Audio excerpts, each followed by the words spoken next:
Good afternoon, folks. Scott here at Watts Way Farms. Thanks for joining me here this afternoon. It's been, I guess a couple months now since I've posted a video. And I guess the reason for that is, one, my daytime job that I still have has gotten extremely busy, and a lot of changes going on that part of my life, and it's just really had me pretty consumed time wise.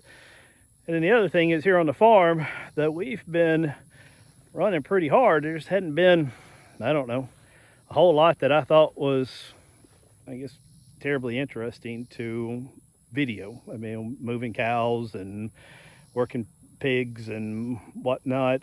But the job's starting to normalize a bit, and we do have a few cool projects going on.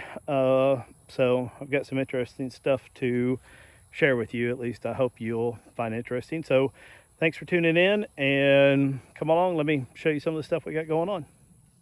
So for those of y'all that followed my calf watch, we have 10 calves now here on the farm. We actually, unfortunately, 2 weeks ago, we had a breech birth.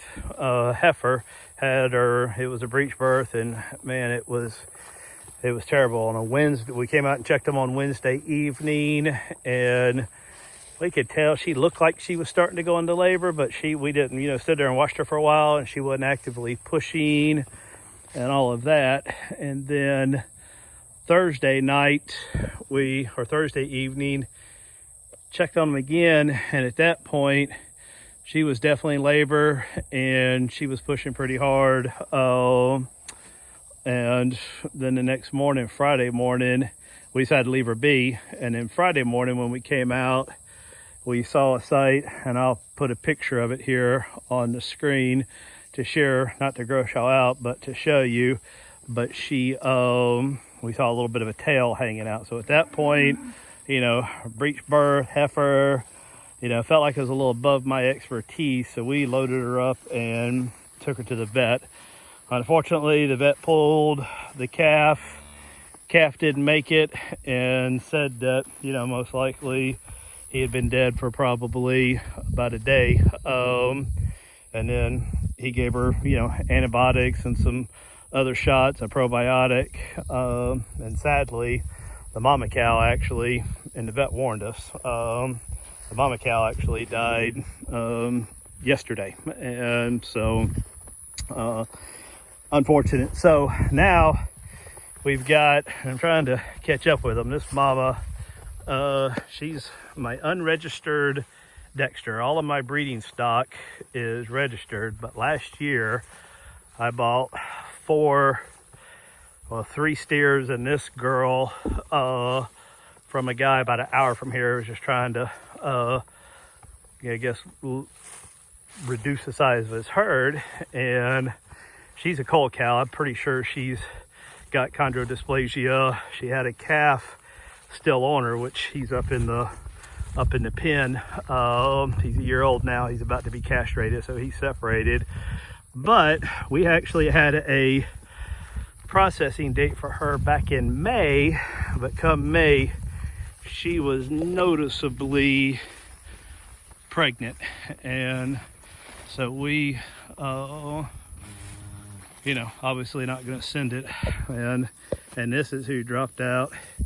Look how tiny he is. It's about a week old, maybe. I forget his exact birthday, maybe a week and a half. And out of all the calves we've had on the field this year, out of all 10 of them, he's been the smallest. But I've never had one hit the ground running like this little guy did. I mean, usually, for the first day or so, they just lay around, but he hit the ground as a zoomer. I wasn't here, I was working, so my wife tagged him, told me she's pretty sure he's a bull calf. So he will obviously become a hamburger in the future. Now the challenge is, before she gets a chance to breed back, I want to separate her so she doesn't get bred again. And as soon as this little guy weans, she'll be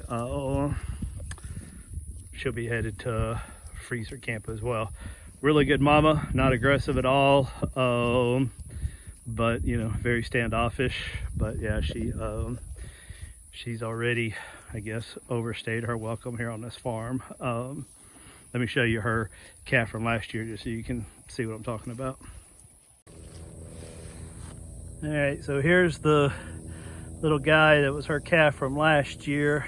My nephew named him Alex, and as you can tell, I really don't have anything for reference other than, you know, this is a normal 5-strand barbed wire fence, and you notice he barely stands above the 3rd strand.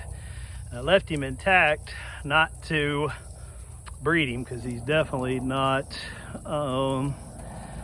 doesn't have any of the conformation characteristics from a Dexter that I'd want to introduce into my herd, but I left him intact mainly because I need to rework my corral, my handling corral, and because I was hoping leaving him intact might put a little bit more size and weight on him. I mean, Dexters are a small breed, but you know, I think pretty sure his mom's chondrodysplasia positive, which means he would be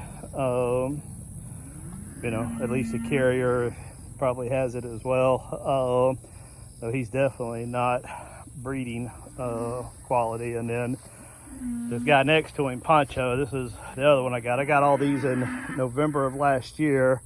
I got Poncho, who will be 2 years old right now, or months from now. He's going to freezer camp in October. And I got another one that was a year old last year. I got this guy, Poncho, and then one other one. So yeah, he's a year and a half old now, and then the mama and her baby. So anyway, I got a really good deal on all 4 of them. The plan was just to turn them all into freezer beef. Now what I am doing different with Poncho here, and the 2 reasons he's up here. One is because I wanted this little guy away from the herd, and I never have a cow by itself. And the other reason is there's a lot of, I guess, controversy, if you will, on grain-fed and grass-fed, grain-finished, and grass-fed, grass-finished. So what I'm doing is these guys are getting probably about 12 pounds a day, 10 to 12 pounds a day of grain. They've been doing it for about 30 days or so now. Oh no, maybe about 45 days. And the thought is, I've got in October, Poncho here on the left is going to freezer camp, and then there's one out here, we just call him Red Steer. I'll show you him in a second. That's also going to freezer camp, and I'm gonna probably sell a half off each one or give it to family, and then I'm keeping a half of him, and I'm gonna keep a half off of Red Steer, and I'm gonna do my own personal test to see if, you know, that 90 days or so of grain as a finish really makes a difference. Yeah. And as you can see, again, you can't really tell from the picture, but I wish I could somehow get in there, but he's not even waist high. I mean, for a year-old calf, you know, just not good. And then another characteristic he's got, I don't know if I can get it on camera, but he's right there on the right side. You can see a little nub. He's got a horn that's about 1.5 inches long. Again, bought him with the plans of making beef out of him, and will fulfill us. Now, one thing I've noticed is, you know, they're getting this grain-fed sweet feed every day. But if you notice, their pen, that was my heifer pen, and now was my bull pen, and now is my, I guess, finishing pen. They've gotten to where they hardly eat the grass. There's a bale of hay and a ring at the very back of it. I don't know if you can see it on camera, but boy, this grain, it really spoils them. They just don't want to eat very much of anything else. Here's a interesting, you hear all the rest of this herd is just bawling, wanting some treats, which they're not getting. But what my wife has done is she's built this little pen right here, and we've got one heifer cow out here that pretty much, let's see if I can find her, will let pretty much any of the calves out here nurse off of her, and it was really dragging her down. So I went to Facebook, asked for some advice, talked to my local feed store guys, and then what we did was we mixed up a concoction of calf manna, is what it's called, beet pellets, and alfalfa pellets, and we give her, started off small, but I think she's up to 2 scoops a day. And this is her right there, number 802. Ava cow is her name. And she's still a little thin, but my gosh, she looks 800 times better. We've been doing it for a couple of weeks now than she was. I mean, she just, good nurse cow, I guess. She let every one of them out here that wants to nurse off of her, and they do. And it's taking a toll on her. She's a super sweet cow, a little standoffish as they all are. I don't pet them, they're not halter trained, but she was really just too skinny for my taste. But the thing is, even though my wife's got a little method where she walks her into that little square I showed you a second ago, gives her the feed, and the others, though, even though they don't get any, they're all still pure grass fed. Boy, they bawl every day like they're gonna get some. So right here, this guy, that's the one we call a red steer. He's right at, so him and Diego, the one I showed you a second ago, are both right at one of them's right at 24, the other one's right at like 28. I want to get them to as close to 30 months. At 30 months, I guess, the processing, they've got to cut the head and the spine and send it off, so I want to process them before then. So him and the black cow I just showed you up there, Diego, will be headed to freezer camp. This is now August, so I think my date's early October. I don't remember the exact date. All right, so those that have been following my channel for a while, you'll know that back in December, end of December last year, I got, well, in essence, 2 batches of pigs, but from 3 different litters. The 2 were close enough born together where I treat them as one batch. So I had one batch that hit the 8-month mark in April, and then the second batch hit the 8-month age in July, and those actually just got back from the processor. Well, the batches were either purebred mulefoot like these 2 girls, or they were mulefoot Berkshire mixes. And what we did was, those are all gone to the processor now. These are the only 2 that are left, and we decided we're gonna get a boar and try our hand at breeding. And again, these are purebred mulefoot. They got names, so that's Junebug there, and this one is Liberty Bell. Liberty Bell likes to grab a mouthful of food and walk off. I think that's her habit from when she was competing for food with the whole batch. Now they are on a ration diet now. They don't get the free choice feed like they were used to, but they seem to be doing pretty good. Also, for when I fed them, which we feed them in the mornings, they come running. We've got a little brush. I have to get a video of that. Just trying to get them more used to being around us in case we ever decide to go the AI route, and they get a nice little brushing every morning. And so, yep. So Liberty Bell and Junebug, and I don't tell them apart by the personality. The way I tell them about it is Liberty Bell has got a yellow ear tag in her right ear, and Junebug has a pink one. So that's how I tell them apart. But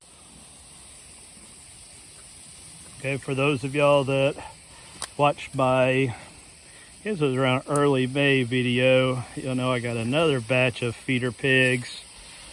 This time these are Hampshire Burke crosses, and these guys, I'm actually, because they are growing so well, I'm going to most likely send them to the processor in October as well. They hit 8 months of age at in November, but my last, I'm targeting 300 pounds. In my last batch that I sent in July, they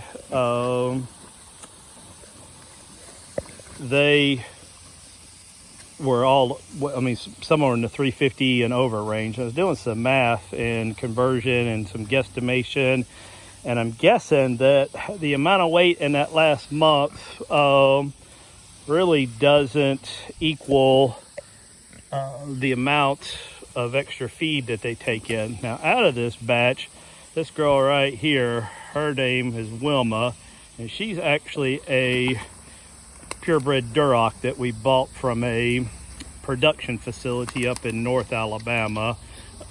She, that's you see the clip tail, and I don't know if you can tell, but she's got the ear notches on her. She comes from a litter of 15. I saw the mom, the dad, real good looking